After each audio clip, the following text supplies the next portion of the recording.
ini saya mengambil tema teori pembelajaran dengan tujuan agar teman-teman pengajar yang lain dapat memahami macam-macam teori pembelajaran, serta di sini saya menjelaskan dengan bahasa saya sendiri sehingga teman-teman diharapkan bisa lebih paham dan nantinya ketika menemukan kasus akan lebih mudah dalam mencari solusinya. Ada 4 teori belajar yang akan saya bahas dalam video kali ini. Yang pertama yaitu teori behaviorisme.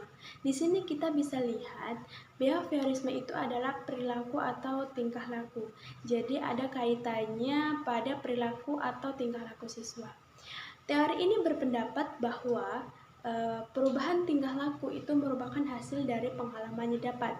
Teori ini sangat mengandalkan hasil, bukan proses. Teori ini juga sama halnya dengan teori tabula rasa, yaitu siswa itu seperti kertas putih, masih kosong. Teori ini pun menekankan pada pemberian stimulus dan respon yang menjadi rutinitas bagi peserta didik. Oleh sebab itu, jika teori ini diterapkan pada siswa akan memiliki banyak kekurangan karena dalam teori behaviorisme ini, guru itu memberikan stimulus agar perilaku siswa itu berubah dari yang tidak tahu menjadi tahu, dari yang sedikit tahu menjadi lebih banyak tahu. Intinya ada perubahan tingkah laku pada siswa. Nah, guru itu memberikan stimulus agar mendapatkan respon. Stimulusnya apa? Stimulusnya bisa berupa reward, hadiah, atau hukuman. Jadi, siswa yang bisa mengikuti, bisa menjawab, itu akan mendapat reward. Sedangkan siswa yang tidak bisa mengikuti, tidak memperhatikan, tidak bisa menjawab, itu akan mendapat hukuman. Itu akan mempengaruhi perilaku siswa. Oh, jadi agar saya mendapat reward, saya harus bisa menjawab, seperti itu. Nah, kelemahan dari teori ini yaitu pertama, tidak memandang proses. Yang kedua, itu siswa menjadi tidak mandiri karena setiap harinya siswa itu diberikan stimulus oleh gurunya. Yang ketiga, siswa menjadi tidak inovatif. Yang kedua, yaitu teori belajar kognitivisme. Di sini kata kuncinya kognitivisme berarti siswa sudah memiliki modal pengetahuan awal.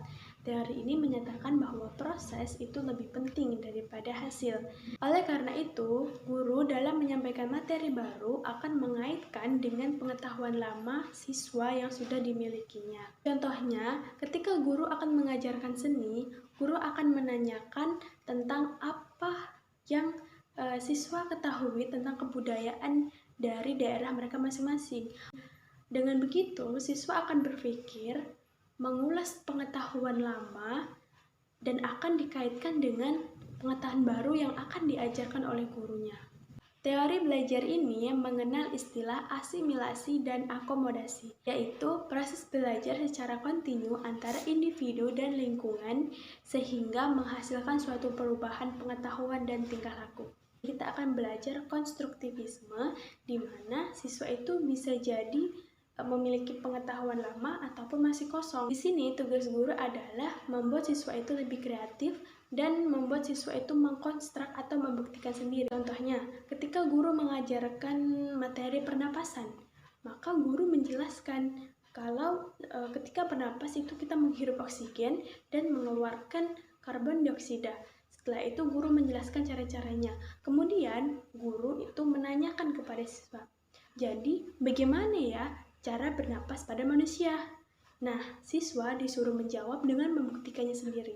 Siswa disuruh untuk menarik dan mengeluarkan nafas. Jadi, teori ini sangat cocok untuk diterapkan di kurikulum K13 karena teori ini berfokus pada proses. Siswa disuruh memproses kegiatan belajar sendiri, siswa dilatih untuk mandiri dan menganalisis sendiri, siswa dilatih untuk berpikir kritis. Nah, tugas guru di sini adalah sebagai pembimbing. Jika dalam membuktikan siswa itu benar, maka tugas guru adalah mendukung dan mengembangkan. Ketika sebaliknya, maka tugas guru adalah membimbing, memberitahu yang ini loh yang benar. Yang keempat adalah teori belajar humanisme. Teori belajar humanisme itu mengutamakan kebebasan siswa dalam menyelesaikan permasalahan atau menemukan konsep belajar dengan caranya masing-masing. Dilihat dari Namanya human itu artinya manusia. Berarti guru di sini memanusiakan manusia atau memanusiakan muridnya. Dengan cara apa? Dengan cara guru sebagai motivator dan fasilitator. Jadi guru yang menerapkan teori humanisme ini tidak hanya bertujuan agar siswa itu paham akan materi, tetapi juga biasanya guru sebelum dan sesudah pelajaran itu memberikan motivasi kepada siswanya. Contohnya, ada seorang guru yang selalu memberikan motivasi kepada seluruh siswanya, sampai salah satu siswanya itu merasa nyaman dan curhat kepada guru itu. Nah, ketika siswa itu merasa nyaman, berarti guru itu berhasil menjadi fasilitator sekaligus motivator.